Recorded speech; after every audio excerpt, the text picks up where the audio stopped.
Welcome back to another Twin Cap. We're going to be talking about season 2, episode 11 of Twin Peaks. Jake, we're officially halfway through it. I've been talking about it every episode, but we are now officially halfway through season 2. I cannot believe it. What did you think of this episode? It's an interesting title, Masked Ball. Did not deliver on the title. I don't know what it's trying to convey something there. I'm not sure what. We got like there's it's kind of hard for me to follow. I don't know about you. It was kind of hard for me to follow like the backstory that Josie herself laid out for like what happened. Kind of crazy that it took a season and a half to get that backstory and like figure out what the hell's going on with her. But apparently, some dude, I think Thomas Eckert, Hmm. like brought her in when she was like, I guess, a teenager. I think maybe molested her or something, or pressured her into doing stuff she didn't want to do. And then she married Andrew Packard, and she thought that Eckert killed Packard, but then Yeah, it he's turns out, alive. but he's alive and he's working with Catherine. And so I think this might be like what like this might be like my first real critique of Twin Peaks so far is that anytime you dump you got to be really careful like script wise when you just dump a bunch of backstory that way.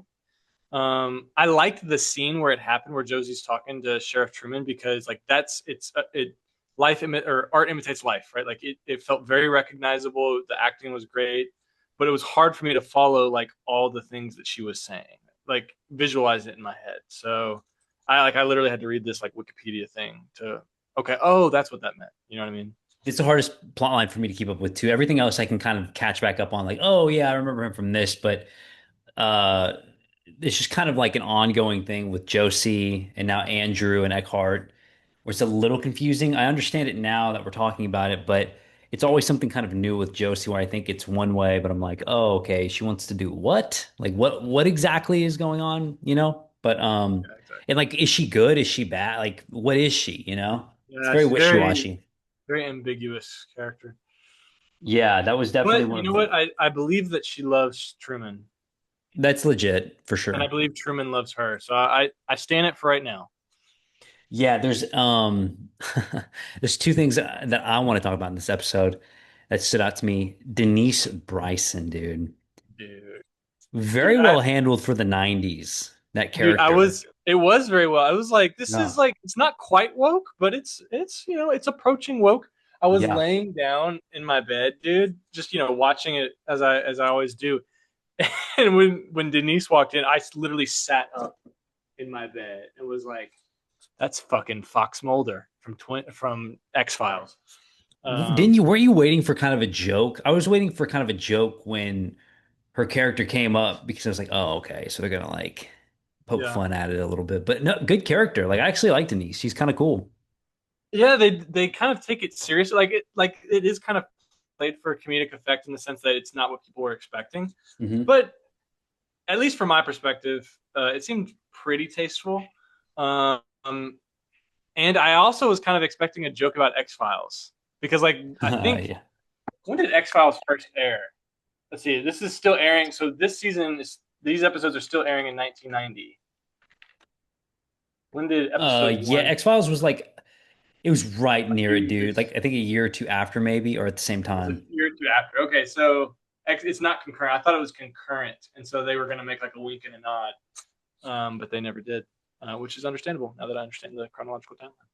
But yeah, Yeah, that amazing. was It was hilarious. amazing, amazing moment. And then Briggs obviously is still gone. I kind of like this whole. I've watched a little bit of the next episode, but the military is starting to become more involved with kind of the Yeah, White Lodge and what's going on. I really like that. It's actually very interesting to me and kind of fun to watch.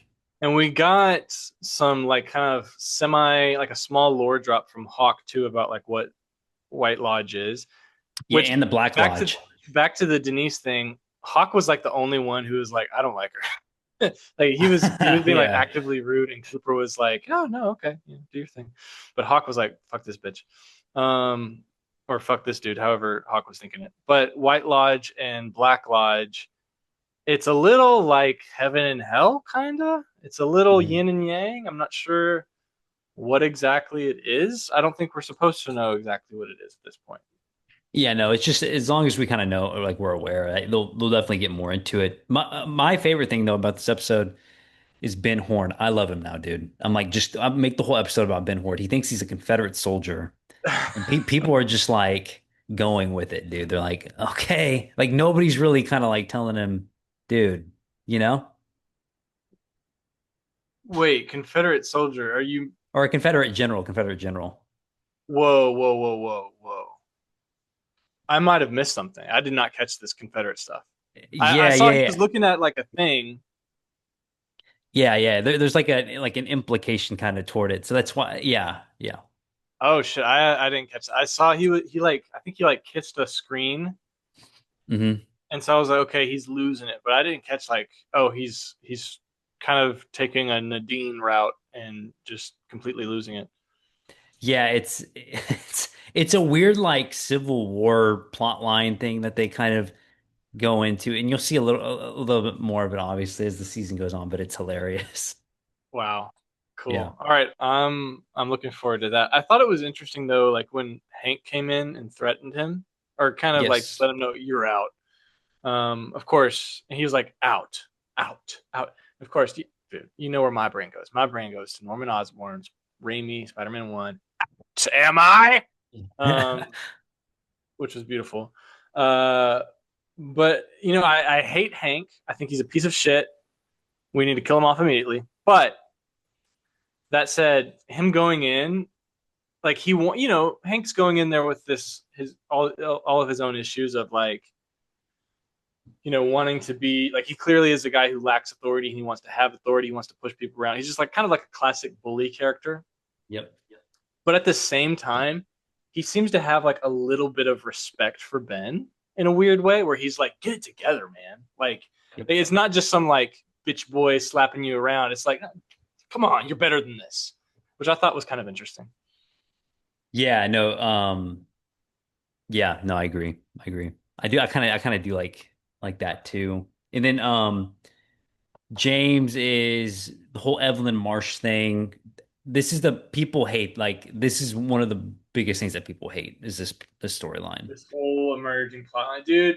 You Yep. know what, man? I've been cutting James too much slack this whole time. Like maybe he was always a whore. You know what I mean? Yeah, yeah.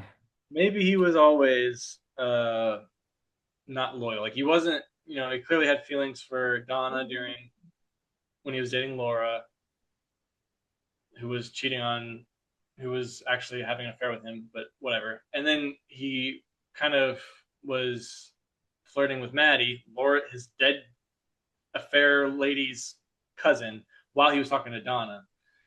Knows that Donna is like feeling some type of way about it, and yet still is going on like a little odyssey into the country. He drove outside of Twin Peaks into Lake Arrowhead, and now he's about to have an affair with Miss Evelyn Marsh, and I'm just like, bro, yeah, Donna needs to dump your ass. Yeah, I forgot how he comes back into the later into the season because the Evelyn Mar like it's a very I mean I'll just say pointless character. Like it really serves no purpose whatsoever. A lot of people are like always say like what was the point of that? Oh, you kind of froze up on my end. What was the last thing you said after Barry? A lot of people she's kind of a pointless character and has nothing to do. So it is kind of a waste of a character. Like there's no really significance or anything like that. I don't know if they had plans for like seasons Mm. 3, 4, if they got renewed, but like yeah. I'm wondering. Well, I mean, I don't know. Not everything needs to be like super lore relevant, or plot relevant. Because like Yeah.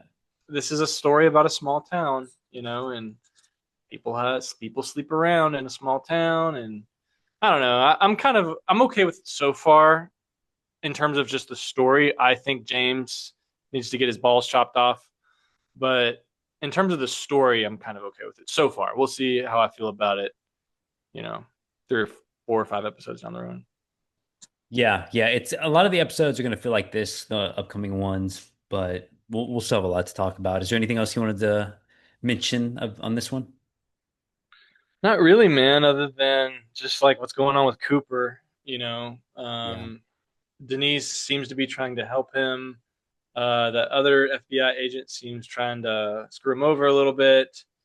Um, and like dude's got a stick up his ass. And then there's his inmate ex partner, who I'm assuming, like, maybe I shouldn't assume, but I'm kind of assuming that his ex partner has something to do with what was going on in Pittsburgh.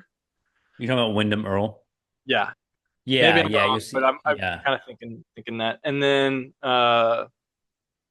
he gets this message about a chess move and a cassette tape where the dude's like losing his shit. So just think that's It definitely feels like the focus has shifted for sure from like the main plot, but um I do want to get back to that because I feel like Cooper's like in the back seat right now. I'm like, no, go back.